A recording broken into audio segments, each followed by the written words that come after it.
Hi everyone, it's day 15 of our Advent, and today's word that I'd like us to focus on is prayer. Prayer can be defined in a lot of different ways. It can be practiced in a lot of different ways.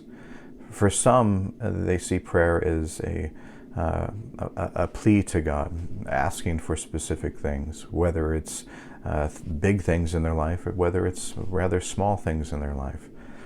Some see it as a practice of meditation, where you sit in silence and you just kind of listen for God to guide you in some sort of way. For some, it is just a focus of being, taking the time to feel like you're in the presence of God. To feel the very presence of that Holy Spirit around us, to experience what it's like to walk with Jesus. For me, it's all of that.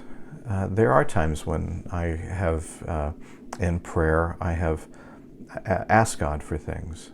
Sometimes I've asked God for, huge things, big things. World peace and the end of starvation and the end of violence. And sometimes I've also asked for direction. Do I turn this way? Do I take this job? Do I, I've prayed for others many times. I find it actually really helpful when I pray for others because it allows me to think about others. Sometimes I am in prayer as a listener and just listening for anything, really.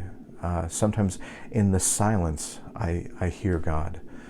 Sometimes in where there's just no noise at all, it's almost like I hear the presence and the voice. And sometimes I do sit in a meditative way and experience just the presence of God.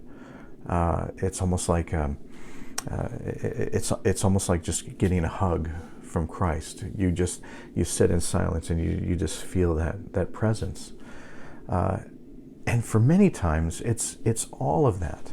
When I feel like I'm in the presence of Christ, I do find myself thinking more about the direction in my life, the things that I need in life, and I'm also led to think so much about other people. It's hard not to feel the presence of Christ without thinking about the needs of others, and your empathy level raises a little bit. And many times I have gone in the direction in my life based on what I felt. It's not just hearing; it's a feeling. It's opening that door in our day-to-day life. It's opening that door to the presence of Christ. Before Jesus, Israelites felt like in many ways they had to go to the temple with it. That was where they had that connection with God, that where the shared space of God and humanity rested on that temple. When Jesus came, he broke open that barrier, that temple, and he said that all of us are the temple, and so that we can experience that presence with Christ in our lives. And many times we do that through our prayer, whether we're asking, whether we're doing anything. It's just being in that presence, allowing yourself that moment to plead with God of all the things that you want, of all the things that you want for other people, to ask for direction, to listen for guidance and inspiration and challenge, to sit quietly and just know that Christ is with us. That's why prayer is so important to me.